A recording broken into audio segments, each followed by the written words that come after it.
Good afternoon, everyone. Thanks for tuning in to the Brand New Media show today.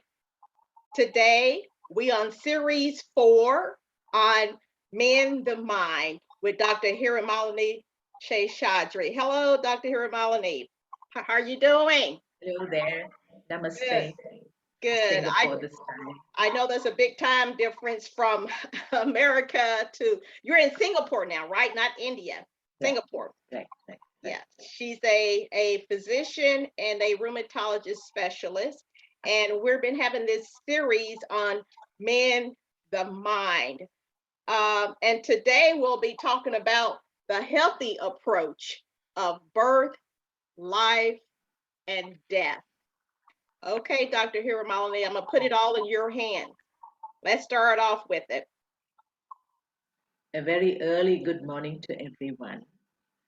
Now, this past week, the whole world has been talking of Chesley Christ. And it only seems fitting that we start our chat today, Brenda, by paying our tribute, our homage to this great young lady. She was not just beautiful, she was so very accomplished. Truly one of the most accomplished and beautiful young women of our times, and an inspiration to so many when she was there. Rest in peace. And now looking back, we've been talking about Eckhart Tolle, right? And other spiritual traditions. I think she was going exactly through what the great spiritual master Eckhart Tolle went through a few decades away. He was suicidally depressed, right? Right. But Eckhart was lucky. See, when the thought came, I cannot live with myself anymore, he had this flash of insight. I and myself, is there two of me? Then one has to be fake. And he figured out that the phony one was his mind. You see, so he also had a glimpse of who he really was, because he speaks of finding a space within of peace, love, and bliss. But everyone is not as lucky as Eckhart was. And so many across the globe today, because of this pandemic, are going through that same despair, right? So this pandemic has made a major impact on all of our lives. Absolutely. It's in fact, we're going through this other pandemic, as I would call it. You see, this pandemic of despair across the globe. Okay. Do excuse those little pink things coming on my screen. I have to get rid of some of them. Okay. There are too many of them. Anyway. Okay, let it be. Oh, good. It's gone. All right. So, how can we help ourselves? And that's where I thought, the, the message of the ancient sages of India just might be able to help us. It's helped a lot of us. And I think, I thought it was worth sharing. And that's why, we got through to this, doing this chat. Now, what they say is that sense of identity, what we identify with, is very important. In fact, just a few days ago, I found that science too has reached there. They call it the law of identification. The law of identification. Brenda, they say if A identifies himself or herself with B, then the properties of B become the properties of A. Right. I'll repeat that. Okay. If A identifies himself or herself with B, then the properties of B become the properties of A. Okay. Now, world over, the entire West and all in the East who have been brought up on this westernized education, me included, see, we all are body mind, right? That's what we grew up. That's what through family and education and peers and the world. That's what the world taught us. And so, what are the body's properties? It's instinct, hunger, not just for food, hunger to see, to hear, to smell, to taste, to be touched. Okay, and procreation, which translates as lust, very frankly, sleep related and laziness related ideas and thoughts, and fear. Fear of death is built into the body, right? What are the properties of the mind? As we saw, the most important constituent of the mind is the ego, though there is the memory and the thoughts and intelligence. And our lives are hijacked as if it were by ego. So all our thoughts and feelings and memories are related to desire and wanting and greed and pride and anger and envy and blah blah blah. And a very important thing, the deluded thinking. I'm sorry, repeat that one more time. Malfunction. See death all around us. I'm sorry, repeat that one more. Never die. Repeat that one more time. Right? We have malfunction with the tuning. So repeat that again. Yeah. Right. Now you're back to life. There was a bit of a frozen moment on the screen. Right. So these that are we have no control over people. Let's go over that again. Right. Yeah. So, in other words, the properties of the body and mind, okay, becomes ours because we identify with the body and the mind. And so, what do? We live these lives of competition and acquisition and, chasing every kind of material success. If things go well, we're happy. If they don't go well, we're sad. So we're always swinging like a pendulum between some kind of happiness and despair. And there's always fear as an undercurrent. Okay? If you're not doing well, you're fearful anyway. And if you're doing well, you're fearful that somebody or something might take it all away. Okay? So there's always an undercurrent of fear. And this is a terrible state to be in. Right? You agree there, right? Right, Brenda? Exactly. Now, yes. Now, what the sages of India says that this is because of wrong identification. So you fix it. They say you are not the mind, you're not the body. And as we saw, just through common sense, they helped us reason out. For instance, you are, I am, right? We exist, so we are being. And they helped us understand that we perceive all the world around us, including our own bodies. Okay, there are sensations that stimulate the sense organs. Then there's current going up the nerves to the brain, and then there's electricity in the brain circuits, and then the mind perceives the whole world. How does the mind perceive? And this is the crucial part. We are awareness, self-aware awareness shining on the mind. That's how the mind sees. So we are being, that is, we exist, and we are awareness. Okay? If we are that now, where is that located? Where is it in the body? Is it here, here, here? And we found out, right? When we say I swear, our hands go here. Right, Brenda? Right, exactly. So instinctively, we know that somewhere here is where we are. And that they call the heart space. And this is wonderful. The ancient sages not only helped us understand this, but they experienced it. Just as we experience this outer world, they experienced the inner world. How? By using the same mind. You see, the same mind that we use to see and experience the outer world, they used that same mind to go inwards. Okay. And so when they went inwards, what they realized was that suddenly there was a great feeling of oneness with everything, oneness with everyone that ever was, is, and will be.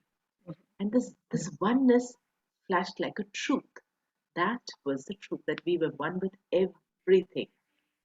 And when you have this great feeling of oneness, what's the feeling that comes? It's love, right? Love, yes. Unconditional love, yes. Because nobody has to teach us to love ourselves. Right. Right? See, however wonderful a mother, grandmother, whatever we are, when they bring a photograph in which you're also there and show it to you, where do your eyes first go? They locate you, right? Right. Right? Uh-huh. Nobody has to teach us to love ourselves. And when we experience that everything is us, naturally we love everything and everyone unconditionally. This is what the sages directly experienced.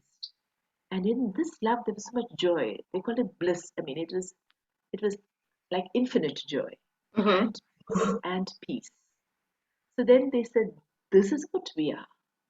We are being, we are awareness, and we are this bliss. That they experienced this. Okay. Now they were smart. They also felt that maybe directly meditating very powerfully and going inwards was not a practical thing for ordinary common people. So they made it into a simple step by step process. Okay. And this is where I'm really wonderstruck when I think of their common sense. Now they discovered that the heart space leads to love, right? Right. Now, Brenda, now suppose there's a supermarket near your home and you walk to it. So from your home to supermarket, you take a certain path. To get back home, you can take the same path back, right? Right. So they say the heart space leads to love. It also means that love can help you reach the heart space. Okay? And so they said, all of you have to learn to practice this unconditional love. That's why they say, love everyone, everyone's part of you, serve everyone, share what you have, care for others because there are no others, they're all part of you, give because the other is you, forgive, just like you sometimes your teeth bite your tongue. You don't take a tooth, you don't take a stone and knock out the tooth, right? Right. You forgive the tooth, right? Right.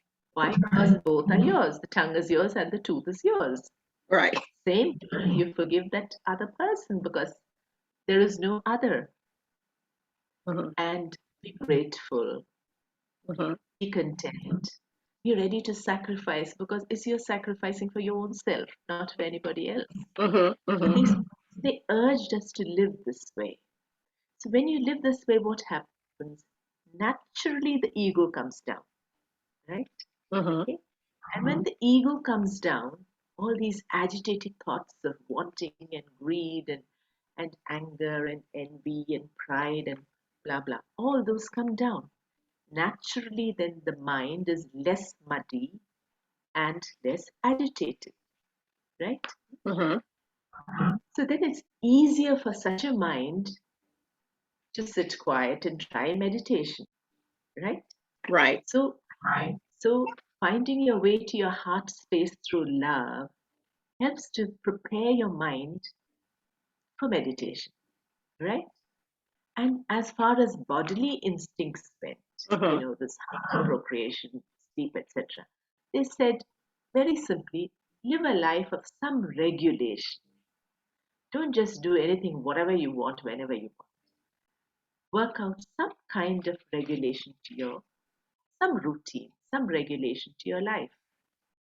And mind you, this is what all the great masters of all the great religions have taught.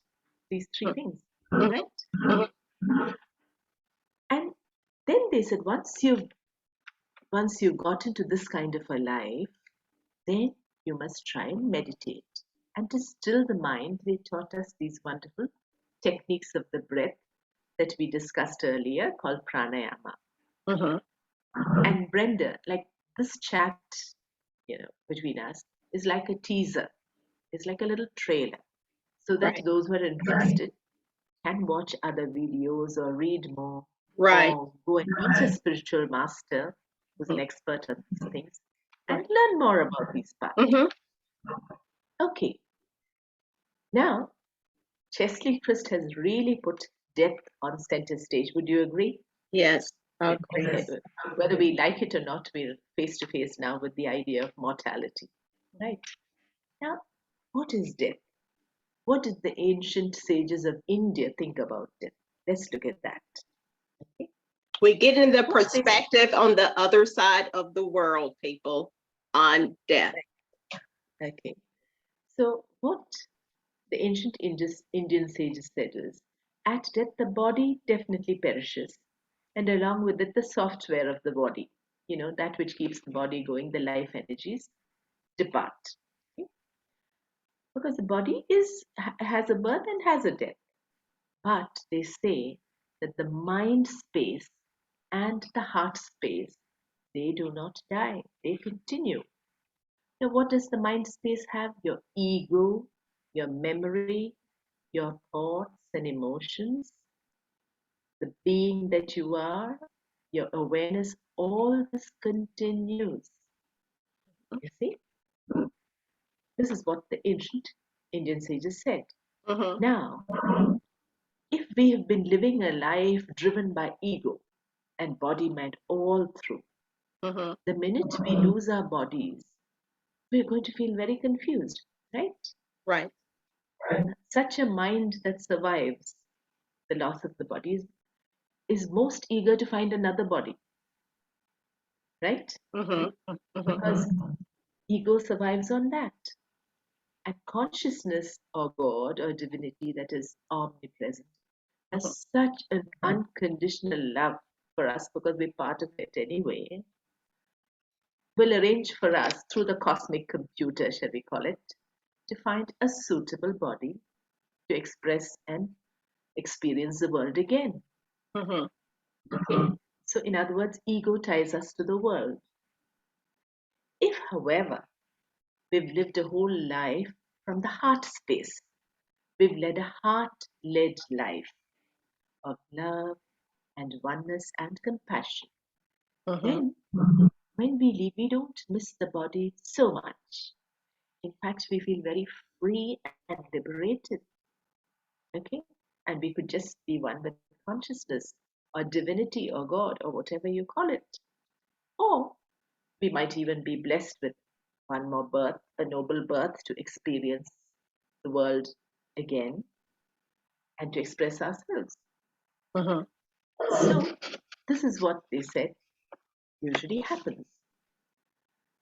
And therefore, what does it mean? It means that the ancient sages of India believed in an afterlife, believed in rebirth, and believed in liberation. Okay? And not just that, even when alive, even when in the body, once they entered the deep states of meditation, they knew the techniques of the heart space and mind space leaving the body, going around wherever, the universe, and coming back at will. They had become masters at that. Moving out of the body and back into the body. Okay, let's leave all that now. Be that as it may be. Now, what we want to know is, how does this identification with our being awareness bliss, how does it help us cope with suffering in this world? How does it help us cope with depression? That's our interest, right? Right. Now, definitely so. There's another law, and this is the theory of the two arrows. Okay, Brenda, now what's the two arrows? Now, suppose somebody is hit by an arrow. That's going to hurt, right? Right. And suppose at the same point, a second arrow comes immediately and hits the person again. Then pain is going to be terrible, right? They say this is what happens.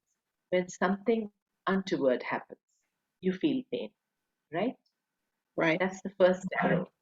The second arrow, which is worse, is the reaction of your mind. Okay. I'll give you an example. Now, suppose you have chest pain. Okay. You're suffering from chest pain. The chest pain, the pain is the first arrow. Right. Then immediately what happens? The mind begins to think, oh my goodness, I may be having a heart attack. Right. Oh, am I dying? What will happen to the children? What will happen? Where will they stay? Okay. Or, will I die? This fear. Okay. What about my job? Mhm. What about all the things I wanted to do? So All of these thoughts start coming to your mind. Second arrow. This is the second arrow. Okay. Okay. The pain alone would have been okay to withstand, but the second arrow is too much. You see. So the reaction of the mind brings on much more suffering, in fact, than even that pain. Okay. Especially if you are a mind-driven person. If you are an ego-driven person, it's going to hurt a lot. You let your mind start taking control. Yeah. If you identify yourself with your mind, then you're done for. That's a downfall, right? That's a downfall if you let your mind start controlling you. That's a downfall. Right. A second example. Now, in your company, they have an Employee of the Year award, and you were fairly sure that you were going to get it. Okay. On D-Day, you find that you didn't get it, and worse, your colleague got it. Okay. Now, if you're a mind-driven person, you're not going to feel very happy. You might feel envious. You might feel angry. You might think, oh, she just butters up all the bosses, and that's how she got it. All these kind of thoughts can come in and you don't feel good. Okay. Mm-hmm. So the fact that you did not win that whatever could have caused some pain, but your reaction makes it suffering. Got that? Mm-hmm. Right? Or a third scenario, you'd invested all your hard-earned money in some stocks and shares, and then the market crashed and you lost all your money. Mm-hmm. Okay. Now, if you're again ego-driven, losing the money is bad enough, but the second arrow of, oh, I can't go on that holiday now. I was saving up so much to buy that condo, which I can't buy now. Cause a lot of stress. Yes. So the second arrow is worse. Now, just imagine in the same three things, if you've been a heart-driven person, if you've been just, chasing love and being kind and good all your life. Had more in your heart. Yes. Okay, you get a chest pain, but even that you will say, okay, maybe it's just the will of God. I'll be all right. You're not going to suffer as much. So you don't worry about the loss. You don't worry about the loss of money. That you can say, I can gain that money back. Don't let the mind take control of your situation. If you've been heart-led, naturally you will not worry so much. And if you're a heart-led person and you find that you have not got the Employee of the Year award, but somebody else has, you will learn to celebrate that because you've always seen others as part of you.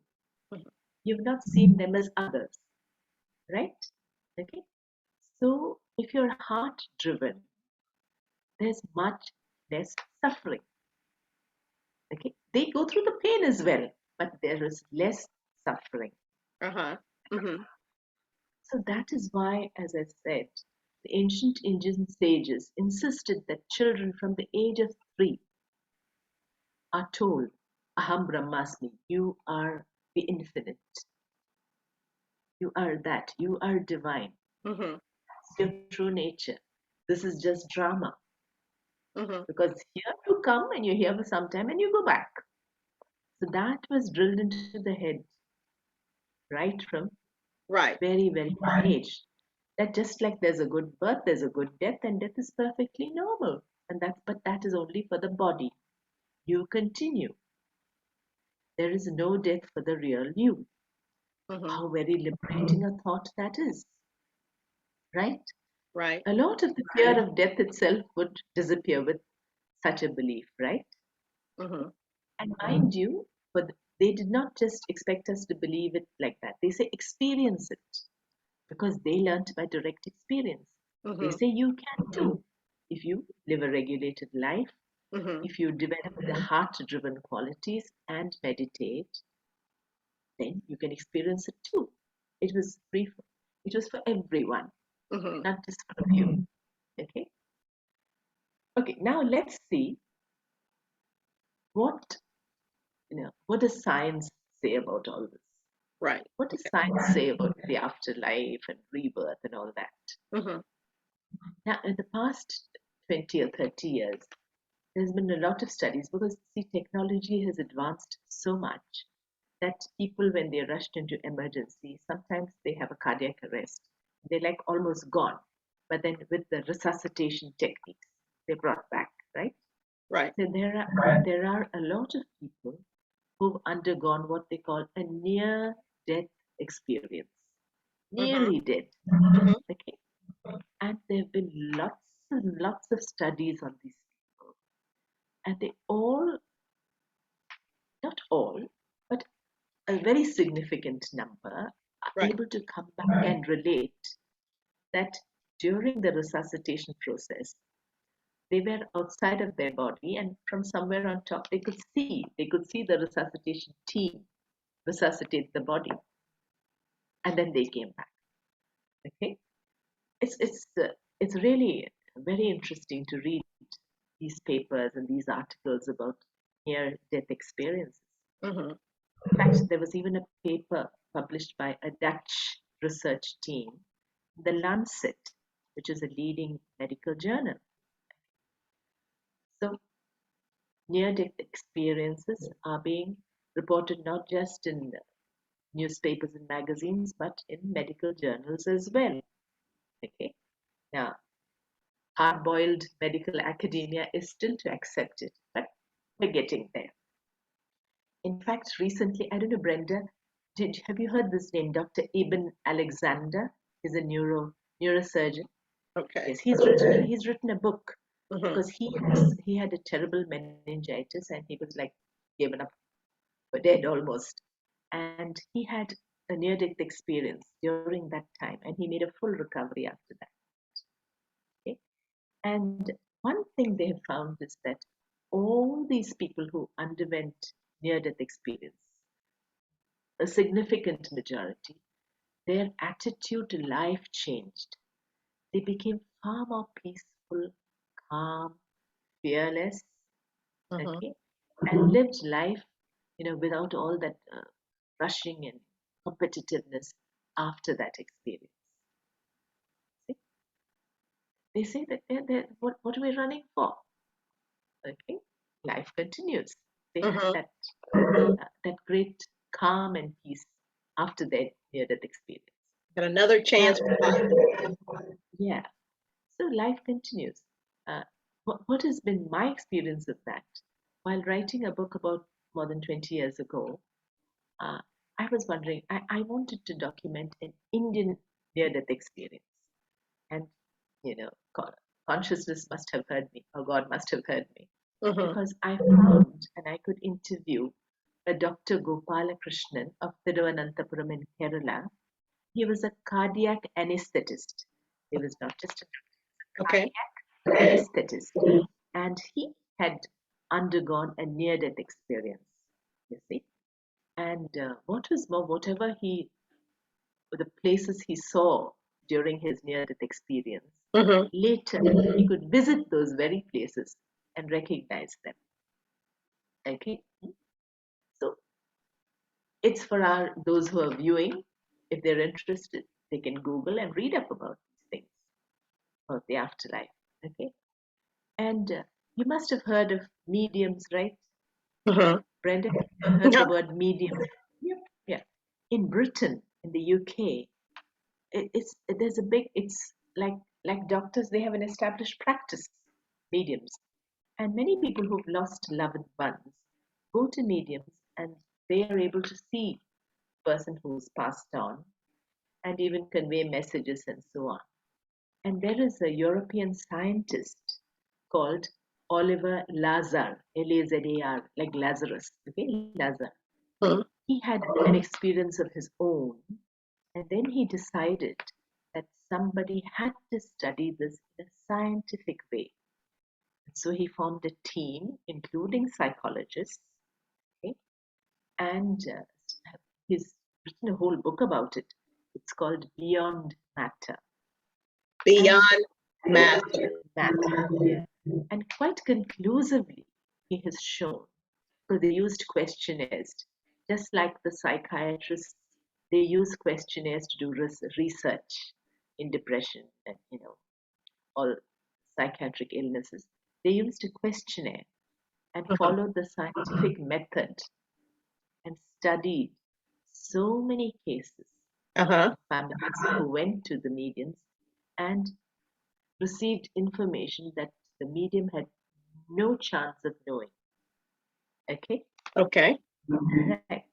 So Oliver Lazar and his book, that again points to, an afterlife. And the mediums are able to see the, the ones who passed on, as it were, in a subtle form. I guess in a way it's like this. Now in medicine, we have, as I told you earlier, there is this phantom limb. Okay, it's a phenomenon. Many people undergo amputation. Okay, so suppose they have an amputation above the knee, so they don't have that one leg above the, below the knee. They don't have it anymore. Yet that person feels sometimes that the knee is there, and worse, they feel the pain in the knee. They still feel the pain. There is no knee, but they feel the pain. Okay. So, and finally, we have realized that it is not quite the brain, it is the mind that perceives, right? And the mind exists even after death, according to the Indian sages. And if we are to believe what Ibn Alexander and Oliver Lazar and all the NDE, near-death experiences, what they say is right. Mind does continue after you leave the body, and therefore the mind can perceive a subtle form of the body. The medium is able to perceive that. Okay, it may not be a physical body, but in a subtle, the image is there. That's how the mediums are able to describe who they see,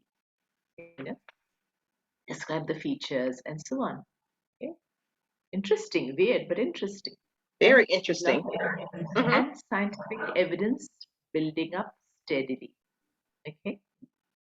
See, it's stupid to think that you can measure the inner world with the tools of the outer world.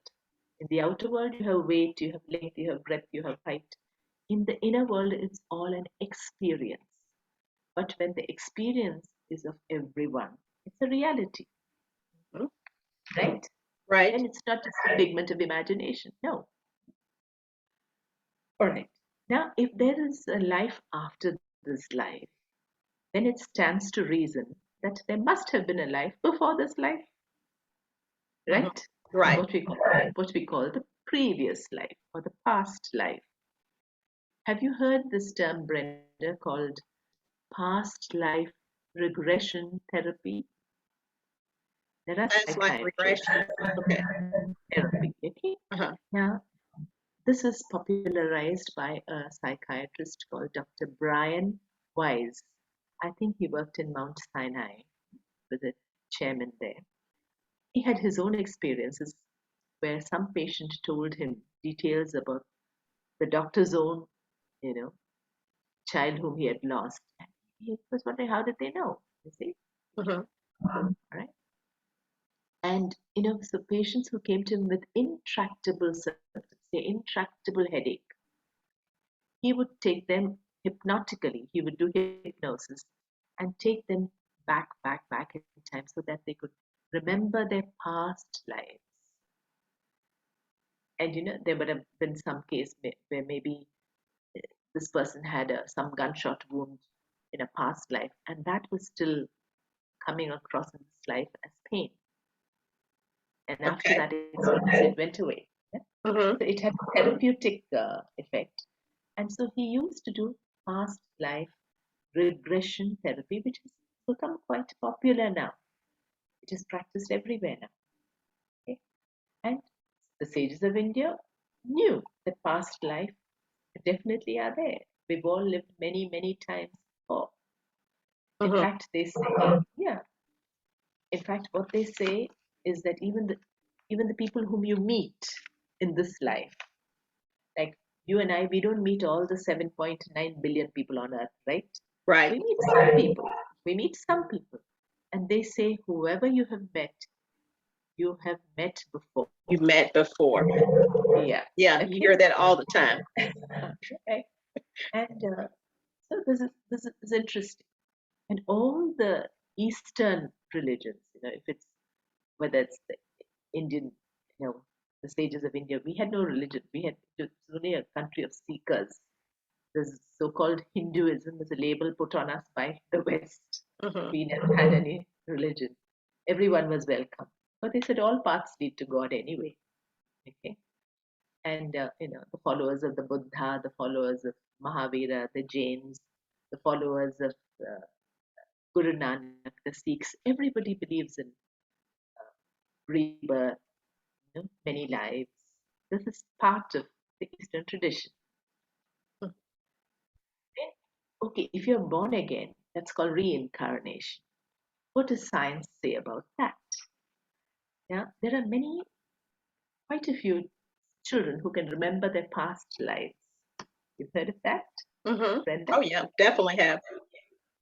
In fact, in the USA, the University of Virginia has an entire department devoted to studying reincarnation, and they've been doing that for more than half a century. Okay? For more than 50 years.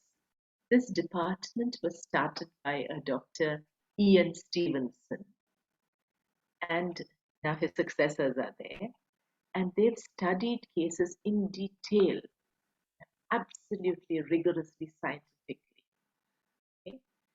And to anybody with common sense, beyond any shade of doubt, they've established that yes, these children whom they could interview, they, they are reincarnated and they could correctly identify their past. Okay? Again, hard-boiled medical academia refuses, it's like the ostrich policy, refusing to see. Right. But it's there. Okay. And again, leading doctors like Dr. Robert Lanza, he's a stem cell researcher, highly stem cell researcher. Yeah. Research. He says death is only a comma, it's not a full stop. Life continues. Life continues after death. Yeah. So isn't that reassuring? Isn't that itself reassuring? Okay? So read more. I would never ask anyone to just believe me like that. No, but this is a teaser, and I've thrown some pointers. Now it's up to whoever's watching. If they're interested, you can go, Google, read, or meet spiritual masters. All that is possible today. Okay. Now we come to a point. So we've seen how, if we identify with our heart space, we identify with our being, awareness, bliss identity, it helps our mental health. We've seen that. Right. Now, how does it help in our physical health? Okay. We've had, over the past 30 or 40 years, there have been enough research papers that tell us that if you lead a regulated life, okay, some regulation with regard to your sleep, your eating habits, your other habits, okay, and if you're practicing walking the path of love, you volunteer to serve, to help, to care, okay, such people, and if you're a regular meditator, that's come up in the past 20 years, lots and lots of studies, then definitely this group has much, much lesser of high blood pressure, less heart problems, less diabetes, much less cancers. This is true, people. This is true. There is, in our cells, we have something called a telomere in our chromosomes. If the telomeres get shortened, then we fall ill, especially more cancers. They find that people who live a regulated life and who practice walking the path of love by caring, sharing, helping, serving, they have much better health, much less of cancers, much less autoimmune diseases like arthritis, rheumatoid arthritis. I see a lot of that. All that is much less. Okay? So take all of those things in consideration, people, if you want to live a long longevity life, please. Right. So if you want to live a healthy life, physically healthy, mentally healthy, then identify yourself with your heart. Live life as a heart-led person. In fact, the ancient sages say there's nothing to be achieved in this life because we already are one with everything. And why is it that? They say, why did consciousness or God or divinity indulge in creation?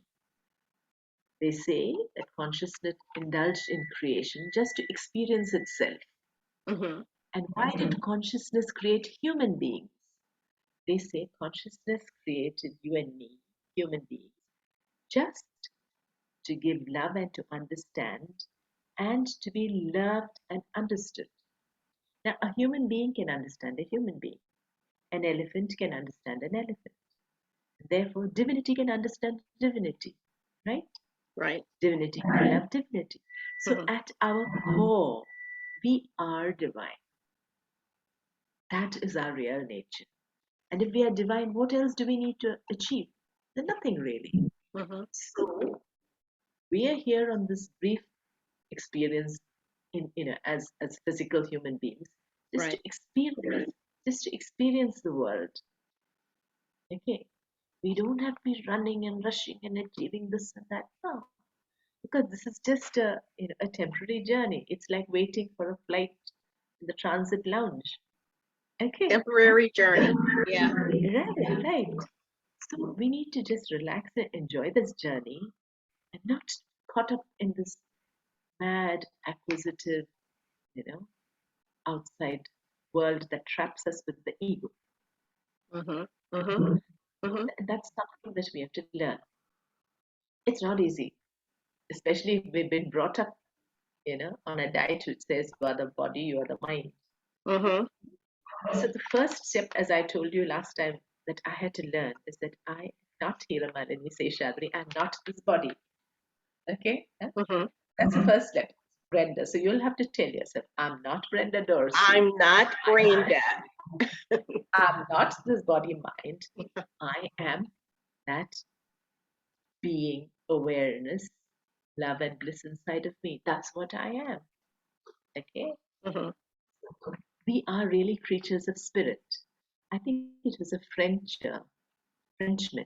He said, we are beings of spirit undergoing a human experience.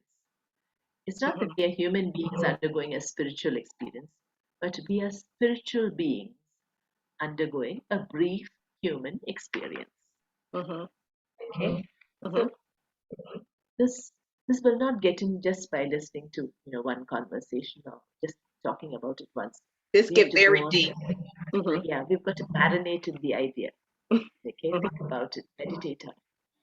And sometimes the cultures you live in can make it easier rather. Like my husband's cousin, he was a management guru. And he once took up an assignment in Indonesia, in Jakarta. Okay. And there he had a driver for his car, and his driver's name was Abdul.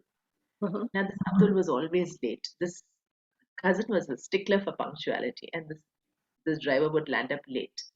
So he does, what happened? And then Abdul would say, Abdul was not feeling well this morning, or Abdul missed the bus. He would never say I missed the bus. Mark, that's important. He would say Abdul missed the bus.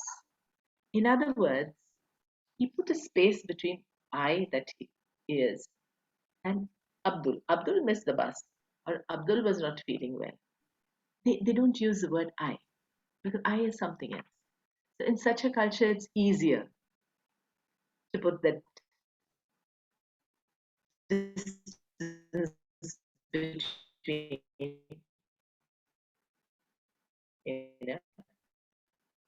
I'm sorry, you fading out. The mind-body role that you're playing in this drama. Say that one more time. You faded out. What did the Indians say about this? Okay, now the ancient Indian sages, I really call them scientists. They were all scientists of the spirit. So what they say is that you have to go through life playing a double role. One role is the real you, that is being, awareness, bliss, and you know that you're here temporarily. Okay, this body will come, it'll go. With that knowledge, you live on the path of love. Okay. And the second is you have to play the role of whatever you are. Okay, you're a mother, you're a father, so you have to do your duty with love, but knowing full well that this is a drama and the curtains can drop any time. Okay? And that the real you is something different. Even when you look at your children, you tell them, okay, they are divinity. They are in this body for a while. They have their own destiny. Okay? Okay. Right? So it's like a little drama that you have to play out. And in the drama, there's only one line. That's what my master used to say. Love. Your thinking, all your thoughts have to be colored with love. Your words have to be colored with love. And your deeds have to be colored with love. That's the line you have to learn. Okay? Like in a drama, you have to learn your lines, right? Yes. Yeah. So this is the line for us. Okay. So if we can change and live life like this, don't you think, Brenda, it would be a much much more pleasant way of living life? Yes. Yeah. Pleasant, healthier, right? All of the above. Yeah. And if everyone, including all our so-called world leaders, if only they thought that way, would we have all these wars looming on that horizon? No, we wouldn't. Right. So this is the message. This is the message of the ancient Indian sages. And I think the time has come. Yes. It's not about any religion. It's just for everyone. Doesn't matter which religion you follow. You don't have to change. Follow the same master that you followed all this while. The faiths that you've been born into. But just change the way you perceive yourself, the way what you think of yourself. That itself will help. It's been great. It's been great, Dr. Hart. I really have enjoyed these series, and I hope the audience have enjoyed the series 1, 2, 3, and 4. Yeah. And if they want to know what else can they read or watch, there are a few masters whose talks on YouTube I've been watching regularly. Okay? Now, my master was Bhagwan Sri Sathya Sai Baba. We don't have too much of his talks on YouTube, but there's another devotee of his, much younger than me, but who is self-realized and who's guiding a whole lot of us. And his name is Sadguru Sri Madhusudan Sai. And there's a whole series called Master the Mind. Master the Mind on YouTube. Another Indian Swami who's very popular is Swami Sarvapriyananda. It's a big name. But if you could just Google Vedanta Society of New York. Vedanta Society of New York.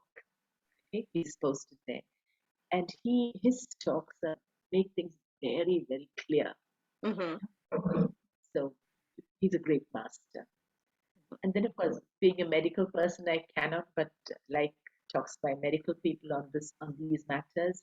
You must listen to Dr. Bernie Siegel, BERNIE, Bernie Siegel. Then there's Dr. Dean Ornish, the cardiologist. His talks are wonderful. He talks of the same thing. He too had an Indian master. Okay. And Robert Lanza, whom I mentioned. You can watch them as well. And if you want to hear somebody who has such clarity makes things so clear, and such a great command of English, it would be Deepak Chopra. Deepak Chopra is quite well known.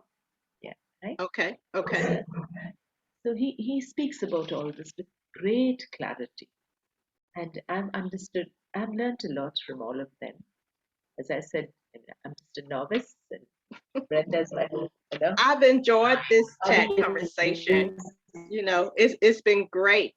I love it. I hope our audience have gained something through this conversation. You know, hope we can make a major impact to the world.